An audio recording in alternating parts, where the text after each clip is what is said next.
Bien, le salutations à tous, à vous, toute l'Église, dans l'étendue du pays.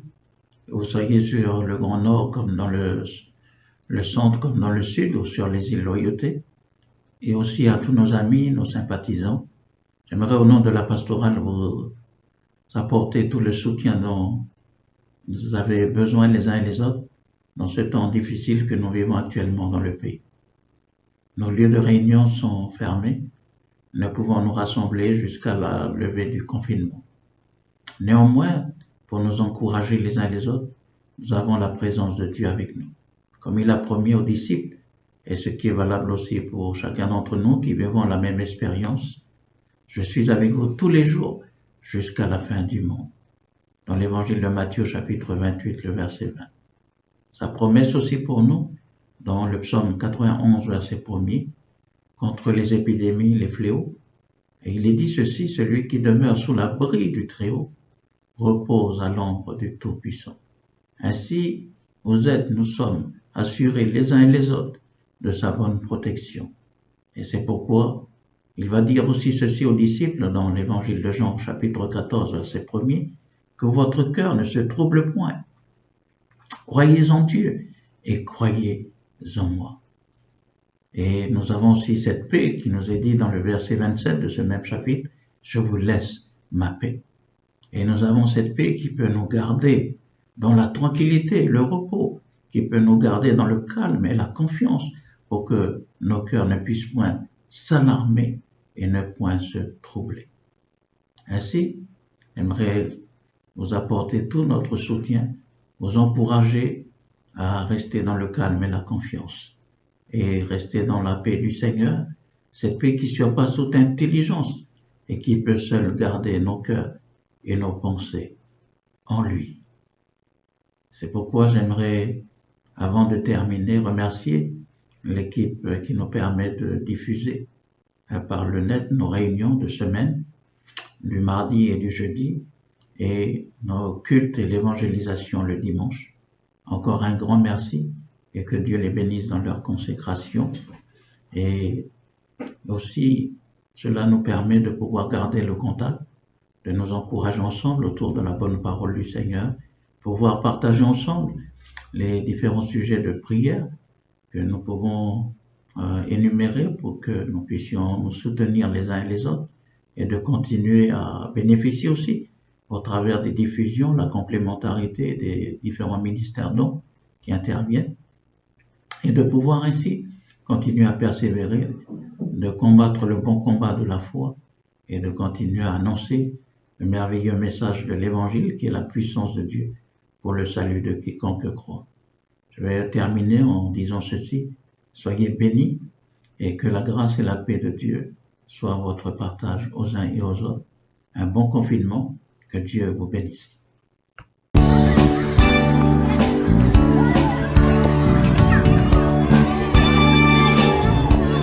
Bienvenue à nous la parole, la rubrique où les enfants disent ce qu'ils pensent. Yeah! Youpi! La question d'aujourd'hui est qu'est-ce que la foi pour toi? La foi, c'est loin, très loin. D'avoir la gentillesse. J'y crois, mais en Dieu. La foi, c'est quand on sait que Dieu il va venir nous chercher et que ce qui est écrit dans la Bible, c'est vrai que on croit qu'il existe. Je ne sais pas vraiment. C'est quand on croit en lui. La foi, c'est quand quand on croit que Jésus il est là, mais on ne le voit pas. Le bien? La foi, c'est croire en Jésus. C'est comme si on demandait à Jésus d'avoir quelque chose, même si on n'a pas encore. Il faut croire qu'on l'a déjà. Merci pour vos réponses, les enfants. Que dit le dictionnaire sur le mot foi? F-O-I. Je lis. Nom féminin, confiance absolue que l'on met en quelqu'un, quelque chose.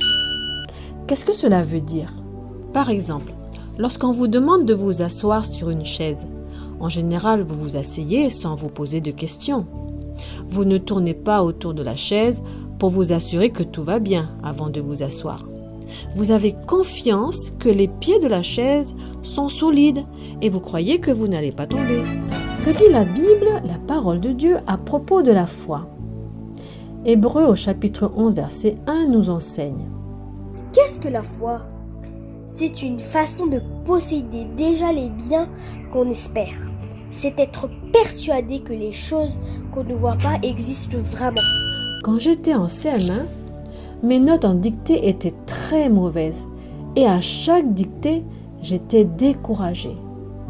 Un jour, avant la dictée du maître, je me suis rappelé des enseignements que j'avais reçus sur la puissance de Dieu, capable de faire des miracles. Alors, pendant la dictée, j'ai espéré avoir de meilleures notes. J'ai mis ma confiance en Jésus qui pouvait m'aider. Et quand le maître a corrigé ma dictée, j'ai eu la note de 19 sur 20. Le maître était lui-même très surpris. Peut-être pensait-il que j'avais triché. Mais je savais que Jésus m'avait aidé parce que j'avais placé ma foi en lui. Cela m'a beaucoup encouragée. J'ai cru en Dieu que je ne voyais pas. Alors, pour vous aider à comprendre, voici un petit jeu. Choisissez la bonne réponse. Qu'est-ce que la foi dans la Bible? Réponse A, c'est croire et voir. Réponse B, c'est voir et croire. Réponse C, c'est croire sans voir. Si vous avez choisi la réponse C, c'est la bonne réponse. La foi dans la Bible, c'est croire sans voir. Dans l'évangile de Jean au chapitre 20, verset 29, écoutez ce que Jésus a reproché à Thomas, un de ses disciples, qui n'avait pas cru que Jésus était ressuscité des morts. Parce que tu m'as vu, tu as cru.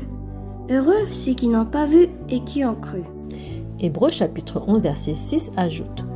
Or, sans la foi, il est impossible d'être agréable à Dieu. Car il faut que celui qui s'approche de lui croit que Dieu existe et qu'il récompense ceux qui le cherchent.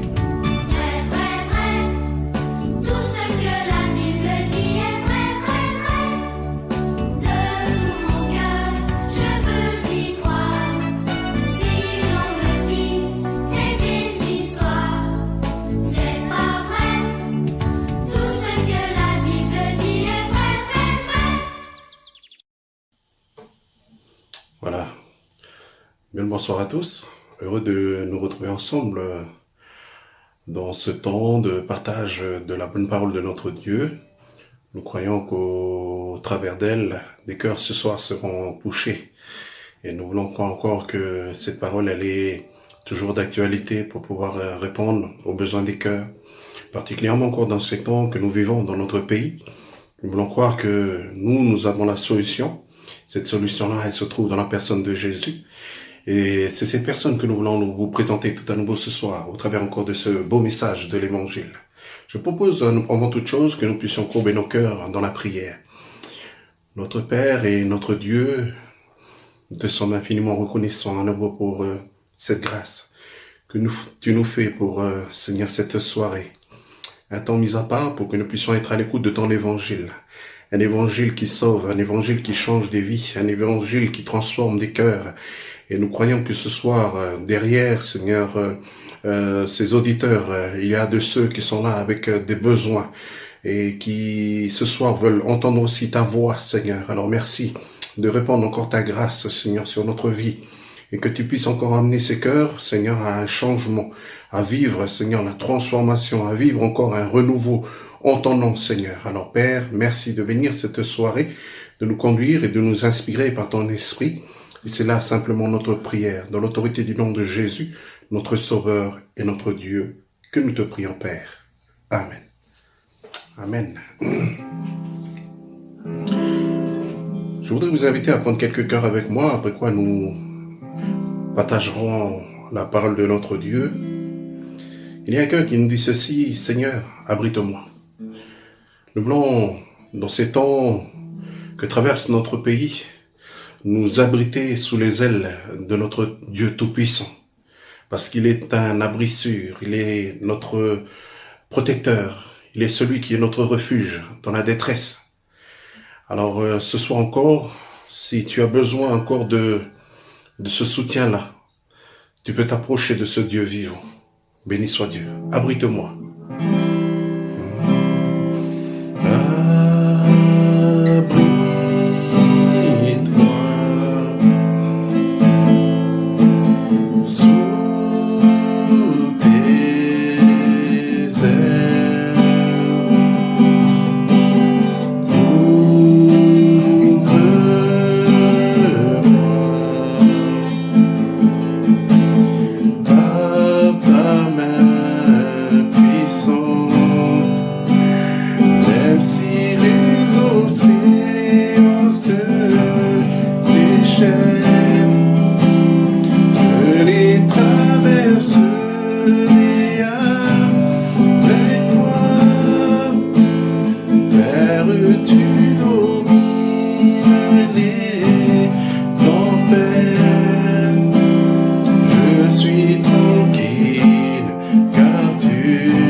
Tranquille, car tu es là, Seigneur. Ta main puissante, ta main droite nous rassure. Et ce soir encore, combien nous voulons encore ressentir cette main bénissante sur notre vie. Tu es celui qui nous accorde encore cette véritable paix. Alléluia. Béni soit Seigneur. Je vous invite à prendre un autre cœur, s'il vous plaît, avec moi. Ce cœur qui nous dit ceci, pur. Par ton sang, tu m'as pardonné. Amen. Nous voulons croire que seul le sang de l'agneau, seul le sang de Jésus a le pouvoir de nous pardonner de nos iniquités, de nos péchés. Et voilà pourquoi encore ce soir, nous voulons présenter cette personne, la personne de Christ, le Fils de Dieu. Ton sang si précieux m'a pardonné. Et blanc, oui, plus blanc que la neige. Tu fais battre en retrait mon péché, ma faute. Par cette alliance, tu me restaures. Donc je me lève pour t'adorer.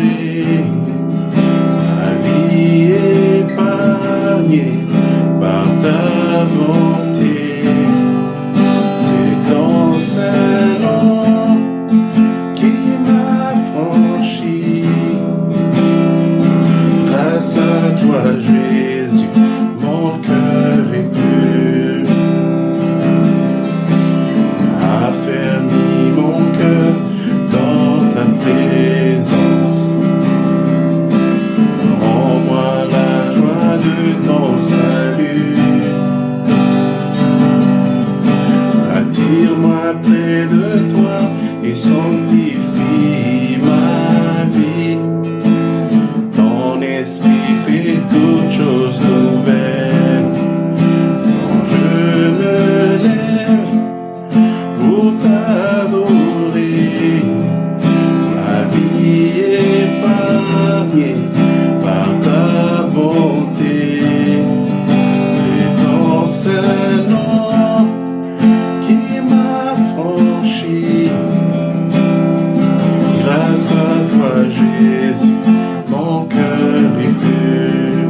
Donc je me lève pour t'adorer.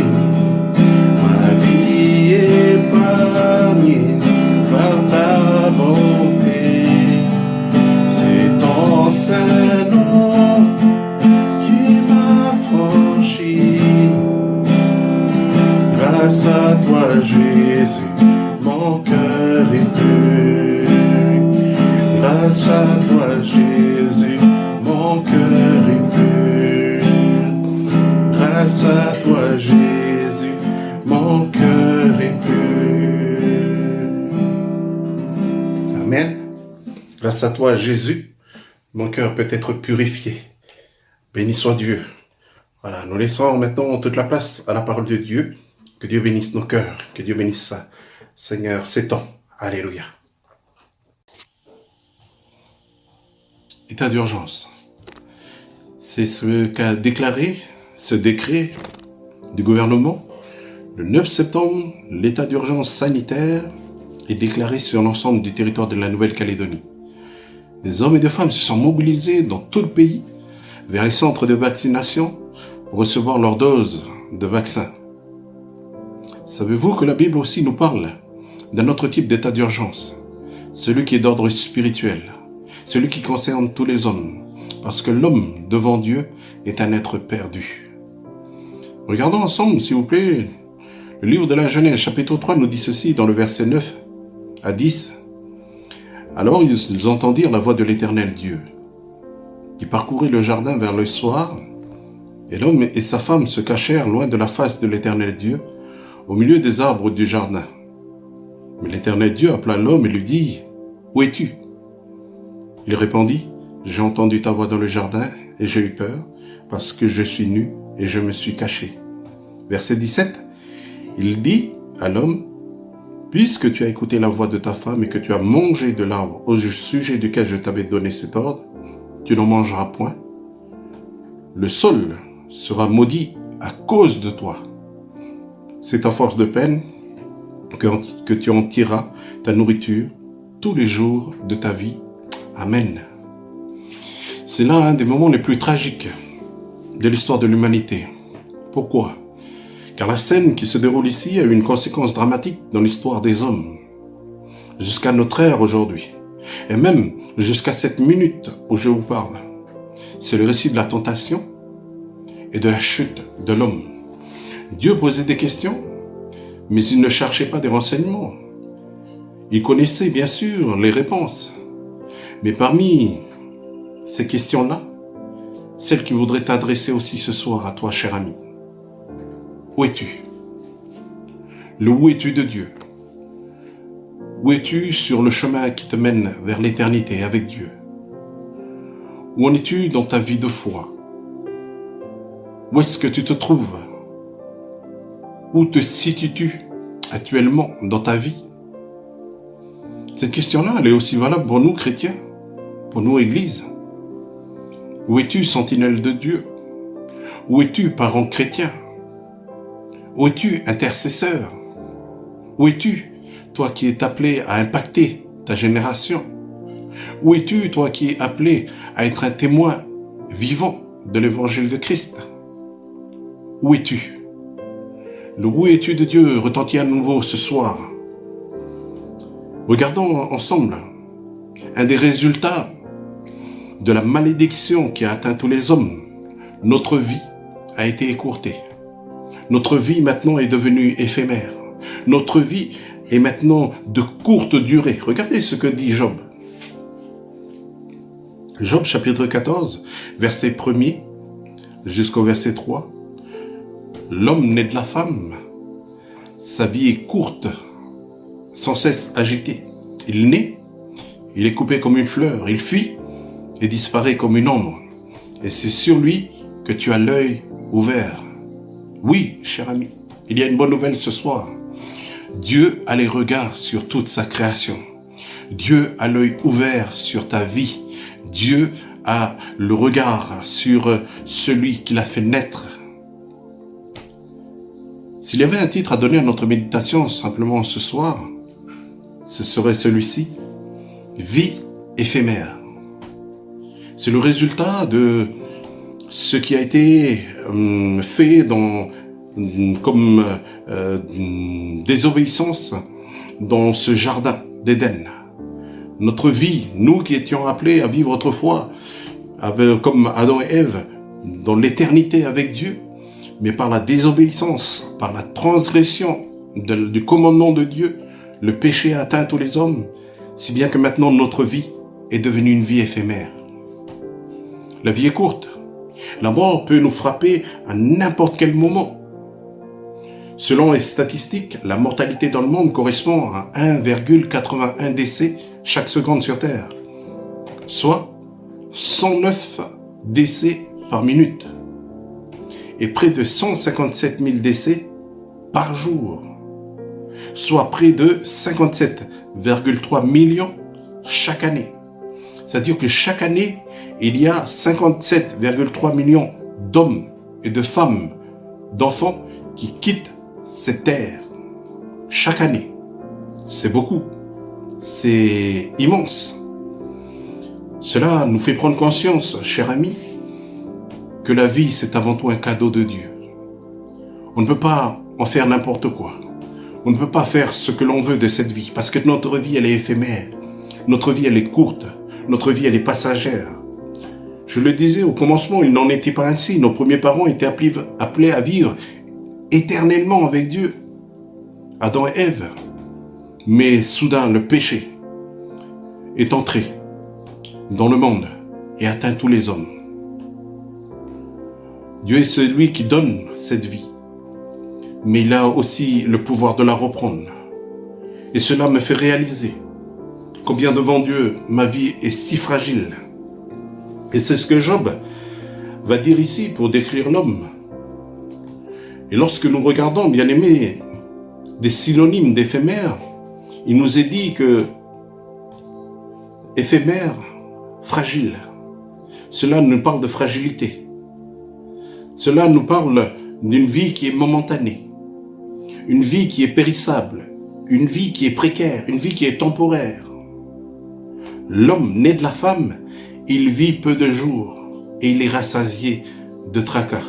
Regardez ce que dit aussi la version français courant. L'homme n'est rien d'autre que l'enfant de la femme. Sa vie demeure brève et remplie de tourments. Comme la fleur, il s'épanouit et puis se fane. Comme l'ombre qui fuit sans pouvoir s'arrêter. Et c'est cela, mon Dieu, que ton regard épie. Amis, il y a une réalité à laquelle encore la parole voudrait nous inviter ce soir. La vie est courte. Aujourd'hui encore, un cortège d'hommes et de femmes quitteront la vie en passant par la mort pour entrer dans leur éternité. Question. Dans quelle éternité s'agit-il? Une éternité avec Dieu ou une éternité loin de Dieu? Je dirais encore ce soir, bien-aimés, nous ne désirons pas la mort. Et pourtant la Bible dit ceci, il y a un temps pour naître et un temps pour mourir. La Bible nous enseigne qu'Adam, lui, il vécut 930 ans, pardon. Et ensuite il mourut. Seth, son fils, il vécut 912 ans, puis il mourut. Enoch vécut 905 ans, puis il mourut.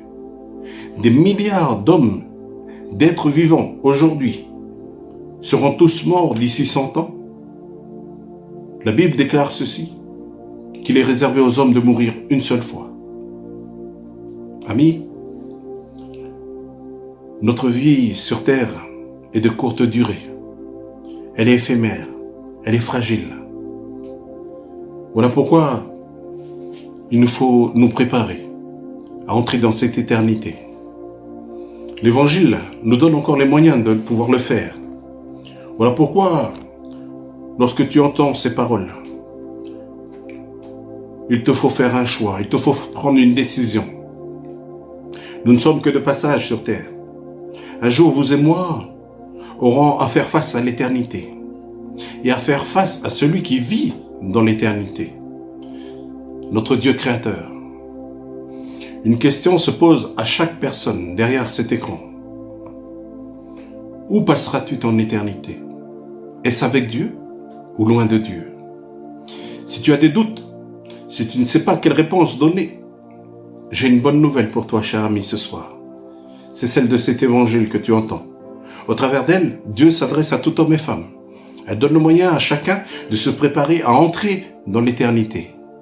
Toutes les fois que cette Bible est ouverte, c'est la bouche même de Dieu qui s'adresse à sa création.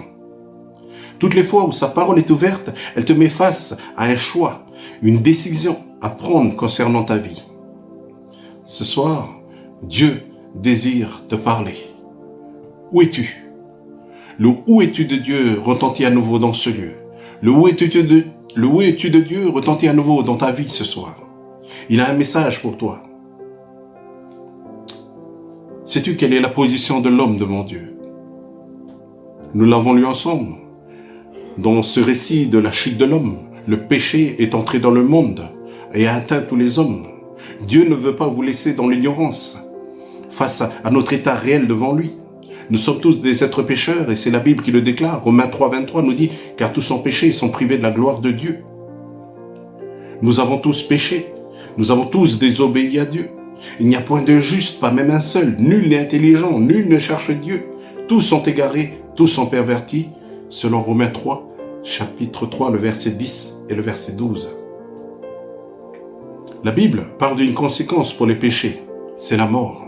Romains 6, 23. Car le salaire du péché, c'est la mort, mais le don gratuit de Dieu, c'est la vie éternelle en Jésus-Christ notre Seigneur. Amen. Le don gratuit de Dieu, c'est la vie éternelle. C'est ce que le Seigneur encore voudrait t'offrir ce soir. C'est le don gratuit de Dieu. Dieu nous a déjà révélé que nous sommes privés, à cause de nos péchés, de ce que la Bible appelle le ciel, la vie éternelle, dans sa présence. Et le seul autre lieu qui existe, c'est le lieu de tourment, ce que l'on appelle communément l'enfer. Voilà pourquoi je vous pose la question. Êtes-vous sauvés? As-tu l'assurance que si Dieu revenait ce soir, tu entreras dans le ciel avec lui? Si tu devais mourir ce soir, pour quelle raison Dieu te laisserait entrer dans son ciel? Si tu as des doutes, laisse-moi te dire ceci. Nous ne sommes pas sauvés par naissance. Nous ne sommes pas sauvés parce que nos parents sont chrétiens. Nous ne sommes pas sauvés parce que nous avons un nom important ou parce que nous avons une position élevée dans ce monde. Nous ne sommes pas sauvés par le baptême, ni par aucune religion. Pourquoi? Parce que la religion ne sauve pas. Nous ne sommes pas sauvés par les œuvres. Ce soir, Dieu désire faire une rencontre personnelle avec toi. Dieu nous parle par le moyen de sa parole, de son évangile. Le verset 3 nous dit que Dieu a les yeux ouverts sur notre vie. Oui, Dieu te voit dans tes problèmes. Dieu te voit dans ton malheur. Dieu te voit dans ta détresse. Dieu te voit dans tes soucis. Dieu te voit dans ce que tu traverses, dans tes difficultés. Dieu te voit dans ta maladie. Dieu te voit dans ton péché. Dieu a l'œil ouvert sur toute notre vie. Il nous rappelle, amis, que dans cette courte vie, nous avons besoin d'être sauvés. Pourquoi? Hébreux 9, 27 nous dit « Et comme il est réservé aux hommes de mourir une seule fois, après quoi vient le jugement. » Nous avons besoin d'être sauvés parce que nous n'avons qu'une vie. Romains 3, 10 nous dit ceci. « Selon qu'il est écrit, il n'y a point de juste, pas même un seul. » Nous avons besoin d'être sauvés parce que il n'y a aucun juste. Tous ont péché et sont privés de la gloire de Dieu. Il te dit que dans cette courte vie, tu es incapable de te sauver toi-même. Éphésiens 2, versets 8 à 9, car c'est par la grâce que vous êtes sauvés, par le moyen de la foi, et cela ne vient pas de vous, c'est le don de Dieu. Ce n'est point par les œuvres, afin que personne ne se glorifie. Tu ne peux aucunement te sauver par toi-même. Il te dit aussi que dans cette courte vie, Dieu a déjà pourvu à ton salut. C'est la bonne nouvelle pour toi, cher ami, ce soir. Car lorsque nous étions encore sans force, Christ, au temps marqué, est mort pour des impies. Amen. Romains 5, verset 6. L'évangile de Jean, chapitre 3, le verset 16, nous dit aussi « Car Dieu a tant aimé le monde, qu'il a donné son Fils unique, afin que quiconque croit en lui ne périsse point, mais qu'il ait la vie éternelle. » Dieu n'a aucunement donné une religion à la croix. Dieu n'a aucunement donné un nom quelconque à la croix. Dieu n'a aucunement donné quelconque partie à la croix. Dieu a donné son Fils. Il nous a tant aimés qu'il a donné son propre Fils, Jésus-Christ, pour toi, cher ami, pour moi, pour tous les hommes. Voilà pourquoi encore la bonne nouvelle retentit. Oui, Dieu a déjà pourvu à ton salut. Il te dit aussi que dans cette courte vie, comment peux-tu être sauvé? Marc, chapitre 1er, le verset 15 nous dit ceci. Il disait, le temps est accompli et le royaume de Dieu est proche. Repentez-vous et croyez à la bonne nouvelle. Pour être sauvé, il te faut te repentir de tes péchés. Il te faut croire en la personne de Jésus. Romains 10, verset 9. Si tu confesses de ta bouche le Seigneur Jésus, et si tu crois dans ton cœur que Dieu l'a ressuscité des morts, tu seras sauvé. C'est aussi simple que ça, l'évangile. Il suffit simplement de croire dans le message de la parole de Dieu. Christ ressuscité. Christ mort, ressuscité. Christ, en mourant à la croix, a tout accompli pour chacun de nous. Dans cette courte vie, tu peux recevoir maintenant l'assurance de ton salut aujourd'hui. Jean 5, verset 13. Je vous ai écrit ces choses afin que vous sachiez que vous avez la vie éternelle, vous qui croyez au nom du Fils de Dieu. Amen. Romains 5, verset 1er. Étant donc justifiés par la foi, nous avons la paix avec Dieu par notre Seigneur Jésus-Christ. Dans cette courte vie, tu peux avoir l'assurance maintenant de ton salut.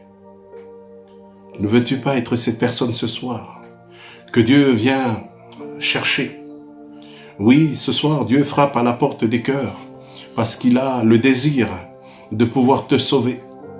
Oui, depuis le commencement, Dieu est à la recherche encore de chaque homme et femme qui se sont perdus sur le chemin du péché. Voilà pourquoi le « Où es-tu de Dieu » retentit à nouveau dans ton cœur ce soir. Dieu t'interpelle, Dieu frappe à la porte de ton cœur. Dieu voudrait encore t'amener à recevoir le salut dans la personne de Jésus, le Fils de Dieu. Dans cette courte vie, il y aura aussi des conséquences pour ceux qui ne croiront pas. Marc 16, verset 16 nous dit ceci. Celui qui croira et qui sera baptisé sera sauvé, mais celui qui ne croira pas sera condamné. En mourant, Jésus dira que tout est accompli. En Jésus, tu peux recevoir dès ce soir le pardon des péchés, la guérison, la réconciliation, le salut, la vie éternelle. Ne veux-tu pas lui ouvrir ton cœur ce soir? Le « Où es-tu de Dieu » retentit encore à nouveau à ta vie. Où te trouves-tu sur le chemin de l'éternité avec Dieu? Où es-tu, ami, ce soir? Dieu te cherche, Dieu frappe à la porte de ton cœur parce qu'il a le désir de faire sa demeure dans ta vie. Que le nom du Seigneur soit béni. Que Dieu vous bénisse. Bonne soirée à tous. Je vous invite encore à vous, ceux et celles encore qui voudraient recevoir le Seigneur Jésus, de faire cette prière avec moi ce soir. Alléluia. Notre Père et notre Dieu, nous voulons te bénir et te remercier pour ces paroles, celles qui nous révèlent le cœur de Dieu, aimant pour le pécheur repentant, Et cette parole a à nouveau retenti dans nos cœurs parce que tu es ce Dieu aussi qui nous cherche. Parce que tu as le désir, Seigneur, de pouvoir à nouveau encore nous offrir le salut. Rétablir encore cette relation qui a été brisée parce que le péché est entré dans le monde. Mais merci parce que ta bonne parole retentit dans nos cœurs et amène encore, Seigneur, à pouvoir faire ce choix de te suivre. Alors Père, bénis encore ces personnes qui voudraient le faire ce soir. Merci de pardonner les péchés pour ceux qui voudraient se repentir. Et merci de leur accorder maintenant le salut en Jésus-Christ, le Fils de Dieu. Merci parce qu'à la croix, tu as tout accompli. Et nous voulons te recommander maintenant toutes ces personnes, afin que tu puisses maintenant poursuivre ton œuvre au travers de ta parole. Que ton nom soit béni. C'est notre prière au nom de Jésus. Amen. Que Dieu vous bénisse.